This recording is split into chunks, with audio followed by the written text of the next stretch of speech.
Hello friends, welcome to investment academy. आज एक AC company के बारे में बात करने वाले हैं जो कि है वोल्टास। तो वोल्टास का share if you are seeing right, अभी एक 52 वीक्स लो पे भी है और कंसिस्टेंटली गिर रहा है। तो ओवरऑल थोड़ा समझने की कोशिश की कि कंज्यूमर ड्यूरेबल के साथ भी कंपैरिजन करने की कोशिश की, सब चीज़ें करी और उसके बेसिस पे 5 रीजंस मेरे को समझ आए जो कि जिसकी वजह से वोल्टास का स्टॉक जो है वो गिर रहा है। और हम थोड़ा सा ये भी डिस्कस करेंगे कि आगे क्या थॉट प्रोसेस है, मतलब आगे ये इंप्रूव कर सकता है या नहीं कर सकता है और क्या क्या चैलेंजेस वो फेस करेगा आगे। ठीक है, वो सारी चीज़ें डिटेल में बात करेंगे इस वीडियो में।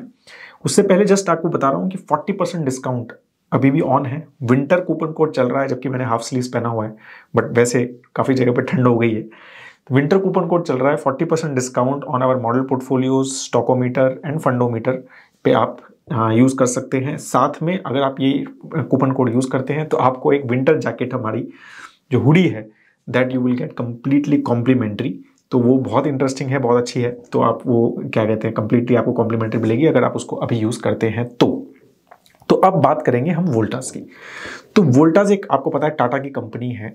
तो क्या ऐसा इशू है कि ये गिर रहा है? तो वोल्टास, आपको पता है कि हमारा एक पोर्टफोलियो स्टॉक भी था, हमारे ग्रोथ पोर्टफोलियो में था, and we removed it I think in February।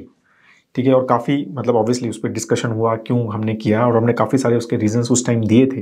And मतलब बाई चांस, लाइक हमने शॉर्ट टर्म में तो प्रेडिक्ट नहीं किया था, but by chance the stock has been not performing well since February। तो अभी आप ये चार्ट देखेंगे अगर, तो यहाँ पर एक मिड कैप, क्योंकि मिड कैप स्टॉक है वोल्टास, तो उसके साथ हमने यहाँ पर कंपेयर किया हुआ है। एंड यू कैन सी कि कैसे ये स्टॉक जो है मई के बाद एक काफ़ी गिरा और कंसिस्टेंटली गिर रहा है। ठीक है, कोई हमें यहाँ पर एक ग्रोथ नज़र नहीं आ रही है। तो क्या इसका रीजंस है, राइट? तो हमने मतलब ये लॉन्ग टर्म में भी देखा कि 3 साल में क्या है, तो 3 साल में भी इसका जो परफॉर्मेंस है with respect to mid cap index वो अच्छा नहीं रहा है, स्पेशली लास्ट में। उससे पहले आसपास ही था मई तक। और फिर अगर हम 5 साल में देखेंगे तो भी यही है। तो performance wise stock is not doing well from, मतलब 5 ईयर में भी उसने मिड कैप इंडेक्स को बीट नहीं किया। और आप बात कर रहे हैं टाटा के स्टॉक की। ठीक है, तो फिर मैंने क्या करा, कंज्यूमर ड्यूरेबल एक सेक्टर का एनालिसिस किया। ठीक है, तो अब हमने ये मेन स्टॉक्स देखे जो कंज्यूमर ड्यूरेबल में मतलब हम मानते हैं, राइट? तो वर्लपूल हो गया, जॉनसन कंट्रोल हो गया जो कि हिटाची का एयर कंडीशनिंग है, हैवेल्स हो गया, उनके पास भी लॉयड है, उनके पास और भी बिजनेस है, काफ़ी डाइवर्सिफाइड है। वोल्टास है, डिक्सन, ब्लू स्टार, ठीक है, क्रॉम्पटन ग्रीव्स कंज्यूमर। तो ये बड़ी बड़ी जो कंपनीज हैं जो कि कंज्यूमर ड्यूरेबल में मानी जाती हैं प्योरली, तो उन सबका कंपैरिजन करने की कोशिश की मैंने। तो स्पेशली लास्ट 1 ईयर में, तो उसमें भी अगर हम देखेंगे तो वोल्टास जो है वो सबसे खराब परफॉर्मिंग में से है। एक जॉनसन कंट्रोल उससे खराब है, -38% है, वो अलग वीडियो बात करेंगे। बट वोल्टास जो है -32% जो है लास्ट 1 ईयर में गिर चुका है। और सारे ही स्टॉक्स, मतलब मोस्टली अगर हम छोड़ दें सिर्फ हनीवेल को और ब्लू स्टार को, 29% ब्लू स्टार अप है, तो वो काफ़ी अच्छा किया है। और हनीवेल जो है ऑलमोस्ट 7%, 7.5% अप है लास्ट 1 ईयर में। तो ये 2 स्टॉक पॉजिटिव में है, बाकी सारे नेगेटिव में है। तो मतलब कंज्यूमर ड्यूरेबल में भी कुछ इशू है, राइट? क्योंकि सेंसेक्स भी इंप्रूव किया है, मतलब हम तो ऑल टाइम हाई पे बैठे हैं जब मैं वीडियो बना रहा हूँ। ठीक है, तो क्या इशू है कंज्यूमर ड्यूरेबल सेक्टर में? तो 2 रीजंस, तो वोल्टास नीचे क्यों है, वो कंज्यूमर ड्यूरेबल स्पेसिफिक रीजंस है, मतलब ओवरऑल कंज्यूमर ड्यूरेबल सेक्टर में है। तो पहला तो है मार्जिन प्रेशर। मार्जिन अगर हम लास्ट 1-2 क्वार्टर्स में, 2-3 क्वार्टर्स में देखें तो कंसिस्टेंटली कंज्यूमर ड्यूरेबल कंपनीज के गिर रहे हैं। रीजन क्या है? रॉ मटेरियल प्राइसेस काफ़ी बढ़ गए हैं, कमोडिटी प्राइसेस काफ़ी बढ़ गए हैं, steel prices, iron ore prices, ये सब प्राइसेस आपको पता ही है, ये बहुत बढ़ गए थे, राइट? उसकी वजह से इनका रॉ मटेरियल प्राइसेस बहुत बढ़ गए एंड दे कुडंट पास, और कंपटीशन इतना ज़्यादा है, और स्पेशली LG, सैमसंग, इन सब से भी, कि they were not able to pass those costs to the customer, और उस पर बहुत ज़्यादा मार्जिन प्रेशर पड़ा। और सबकी यही अर्निंग कॉल में थी कि हमने पास नहीं किया, वर्लपूल ने नहीं किया पास, हैवेल्स ने पास नहीं किया, वोल्टास ने कॉस्ट को पास नहीं किया, तो मार्जिन पे अपने प्रेशर लिया, because no one wanted to, मतलब मार्केट शेयर इतना कॉम्पिटिटिव है कि मार्केट शेयर को लूज नहीं करना चाहता था कोई भी। तो ये पहला रीजन था कि मार्जिन इतना ज़्यादा गिर गए हैं, तो उसकी वजह से ऑब्वियसली अब मतलब इन्वेस्टर्स को लग रहा है कि यार पता नहीं कब इंप्रूव होंगे, तो वो उसकी वजह से वो गिरते गए। तो पहला रीजन। दूसरा रीजन जो अगेन एक सेक्टर स्पेसिफिक रीजन है, वो है डिमांड पे भी इम्पैक्ट। इन्फ्लेशन बढ़ रहा है, ठीक है, इंडिया में स्पेसिफिकली, मतलब ग्लोबली बढ़ रहा है बट इंडिया में भी बढ़ रहा है। तो इन्फ्लेशन बढ़ता है तो क्या होता है कि ऑब्वियसली कंज्यूमर ड्यूरेबल एक हमारा कंजम्पशन ड्रिवन मतलब एक नेसेसिटी नहीं है, ठीक है। काफ़ी चीज़ें मतलब हमारी एसी वगैरह सब शायद नहीं अफोर्ड कर पाते हैं, और अगर हम वो महंगे हो जाते हैं और स्पेशली इन्फ्लेशन अगर हमारी बाकी फूड आइटम्स वगैरह में ज़्यादा हो जाता है तो we are not able to save enough कि हम जो है क्या कहते हैं एक एसी फ्रिज और इस टाइप के प्रोडक्ट्स खरीद पाए। तो उसकी वजह से भी जब इन्फ्लेशन बढ़ रहा है तो डिमांड पे भी इम्पैक्ट है। तो इनका डिमांड भी अगर हम लास्ट मतलब कंपेयर करें 1-2 साल में, ऑब्वियसली कोविड का छोड़ दो पर वैसे उससे प्री कोविड से, तो डिमांड पे भी इम्पैक्ट है बिकॉज ऑफ इन्फ्लेशन। तो ये 2 रीजंस तो थे कंज्यूमर ड्यूरेबल स्पेसिफिक। अब 3 रीजन और बात करेंगे जो वोल्टास स्पेसिफिक है कि वोल्टास के इशू, वोल्टास सबसे ज्यादा गिरा हुआ है ना, तो वोल्टास के इशू क्या है तो उसके बारे में हम बात करेंगे।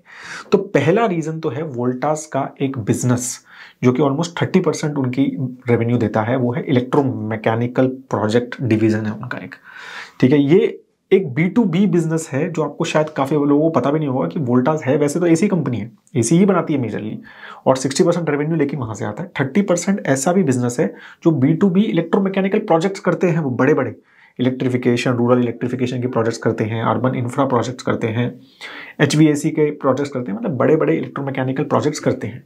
तो उस टाइप के प्रोजेक्ट्स जो बिजनेस है, और स्पेशली उसमें भी इंटरनेशनल कंपोनेंट अच्छा खासा है, मतलब ऑलमोस्ट 50-60% उस बिजनेस का, मोर देन दैट, 60-70% उस बिजनेस का बाहर कंट्री के मतलब स्पेशली मिडिल ईस्ट वगैरह इन सब से आता है। तो वो बिजनेस जो है वो काफी इंपैक्टेड है, specially with inflation, global inflation and everything, global economy slow down की वजह से वहां पर प्रोजेक्ट डिलेज काफी चल रहे हैं, और नए जो प्रोजेक्ट्स आ रहे हैं, ऑर्डर बुक जो नहीं आ रही है ना वो भी बहुत ज्यादा नहीं आ रही है, नई ऑर्डर बुक भी नहीं आ रही है स्पेशली इंटरनेशनल प्रोजेक्ट्स में।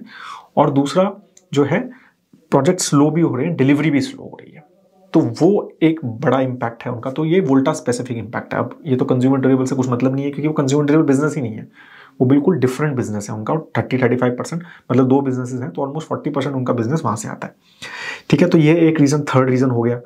उसके बाद फोर्थ रीजन इज कि उनका जो मार्केट शेयर है ना, जो हम बात कर रहे हैं कि उन्होंने पास नहीं किया कॉस्ट, बट फिर भी एसी में मार्केट शेयर वोल्टास का गिर रहा है quarter on quarter. This is very worry for them, right. Obviously they are still the leader, मतलब एयर कंडीशन में वो अभी भी लीडर है, लेकिन वो गिर रहा है। तो 26% मार्केट शेयर था लास्ट ईयर फाइनेंशियल ईयर में, लास्ट क्वार्टर मतलब अब Q2 की बात करें, और वो अब गिर के 22.8 हो गया है। तो almost 3% market share they have lost in air conditioning business. तो विच इज वेरी वरीइंगसम, राइट। आप मतलब एक तो मार्जिन पे भी इंपैक्ट ले रहे हैं और कॉस्ट भी नहीं बढ़ा रहे और आपका मार्केट शेयर भी, और उसके बहुत सारे रीजन, एज आई सेड कि बहुत ही कॉम्पिटिटिव रेट्स पे, मतलब जैसे लॉयड जैसे ब्रांड है, सैमसंग जैसे ब्रांड है, राइट, और LG, सब ये सब जो है इन्होंने भी एसी लॉन्च किया, सैमसंग के भी एसी अभी अच्छे चल रहे हैं। तो ये सारे बिजनेसेस जो है वो काफ़ी, वर्लपूल ने भी एसी लॉन्च किया है। तो काफ़ी सारे कंपनीज जो हैं वो बहुत कॉम्पिटिटिव प्राइस पे ये सब बेच रही हैं और सब कर रही हैं, और इन सब के भी काफ़ी बड़ी बड़ी कंपनीज हैं तो उनका भी अच्छा कर रहा है। तो कंपटीशन जैसे जैसे बढ़ रहा है तो they are losing market share. तो ये एक बहुत बड़ा रीजन है which investors are not liking. ठीक है भाई, तुम सबसे बड़ा, हम वोल्टास का बेनिफिट ये है कि भाई तुम एसी के सबसे बड़े लीडर हो और कंसिस्टेंटली रहे, और वोल्टास और टाटा कंपनी हो तुम, राइट। तो तुम्हारे पास इतने सारे चैनल्स हैं जो बाकियों के पास नहीं है, फिर भी you are losing market share. तो that is the fourth very very big reason for that, जिसकी वजह से मार्केट स्टॉक नीचे ही जा रहा है। फिफ्थ जो एक रीजन है, उन्होंने वोल्टास बेको, मैंने शायद, अगर आपने वीडियो देखा होगा पुराना मेरा वोल्टास का स्टॉकोमीटर सब्सक्राइबर है आप तो आई एम श्योर देखा होगा आपने, ठीक है, या फिर मॉडल पोर्टफोलियो सब्सक्राइबर है तो जो हमारे पास मॉडल पोर्टफोलियो में था तो भी हमने वोल्टास पे बहुत डिटेल एनालिसिस किया था।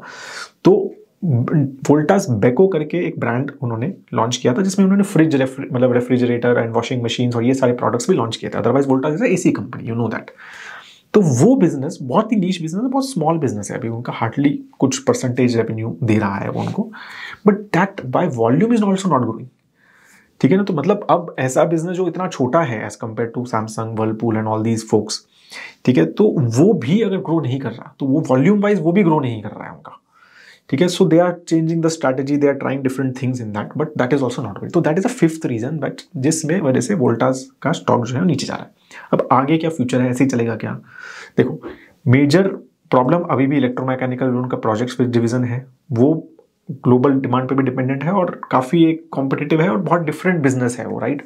I don't know if it is core business and what, मतलब आई डोंट नो, बट वो बिजनेस उनको हमेशा प्रॉब्लम दे सकता है। मतलब अगर हम फ्यूचर लास्ट 4-5 साल के हिसाब से भी देखें तो उस बिजनेस का एलोकेशन कम होता जा रहा है, एसी बिजनेस का बढ़ता जा रहा है। तो वो बिजनेस अभी भी लेकिन सिग्निफिकेंट है, 35-38%। तो वो आप मतलब आगे भी थोड़ा इशू दे सकता है। तो पहला तो ये फ्यूचर में ये इशू रहेगा। अब वो कुछ अच्छे प्रोडक्ट्स जीत गए, कुछ कर गए तो अलग बात है, ठीक है। दूसरा ये है कि they are trying different things as well, मतलब उन्होंने PLI स्कीम वगैरह में भी अप्लाई किया है, उसमें ग्रीन फील्ड एक्सपेंशन कर रहे हैं, AC वगैरह में थोड़ा सा और जा रहे हैं, राइट। तो वहाँ पर भी तो होपफुली वो अगर मैन्युफैक्चरिंग वगैरह उसमें डिवीजन वगैरह फ्यूचर में आ सकती है, राइट। और मोर एंड मोर वोल्टास जो बेको है उस पर इनका फोकस काफ़ी ज़्यादा बढ़ रहा है with now with Croma and Tata Neu and everything, right. अगर वो उसको ब्रांड को अच्छा कर पाए और उसमें क्वालिटी दे पाए, ठीक है, तो दैट इज़ अ फ्यूचर, एक अच्छा ब्रांड जो है उनका बन सकता है। तो ये 2-3 चीज़ें हैं जो कंपनी को आगे ग्रो कर सकती हैं। बाकी as I said they are a Tata company which मतलब and they mostly and the way every Tata company is doing, तो hopefully they will also improve, they will also do well, ठीक है। और कुछ अच्छा इंटरेस्टिंग उनके पास आएगा, मतलब otherwise they have done well in the past, ऐसा नहीं है, बट लास्ट 3-4-5 ईयर्स में things have not been so well, ठीक। तो अब आगे देखते हैं कैसा होगा। We will continue watching it that stock very closely as well. आप भी बताइए अगर आपके कुछ क्वेश्चन और हैं वोल्टास पे तो नीचे कमेंट सेक्शन में ज़रूर लिखिए, और कोई stock which you want me to analyse like this तो वो भी नीचे कमेंट सेक्शन में ज़रूर लिखिए। Have a great time ahead दोस्तों। जाते जाते investindia.in वेबसाइट पे ज़रूर चेक कीजिए और हमारे मॉडल पोर्टफोलियोज चेक कीजिए। They are very very good performing model portfolios, और बहुत ही इंटरेस्टिंग और बहुत हाई क्वालिटी हम उस पर रिसर्च करके आपको एक लॉन्ग टर्म इन्वेस्टर बनाने का थॉट प्रोसेस से ये पोर्टफोलियोज लॉन्च किए हैं। तो ज़रूर उनको चेक कीजिएगा और बताइए मुझे अगर कुछ पे भी कुछ कमेंट हैं तो, या फिर हमें मेल भी लिख सकते हैं। investindia.in वेबसाइट पर ज़रूर जाइए और ज़्यादा वीडियो को लाइक भी ज़रूर कीजिए अगर अच्छा लगा तो। Have a great time ahead. जय हिंद।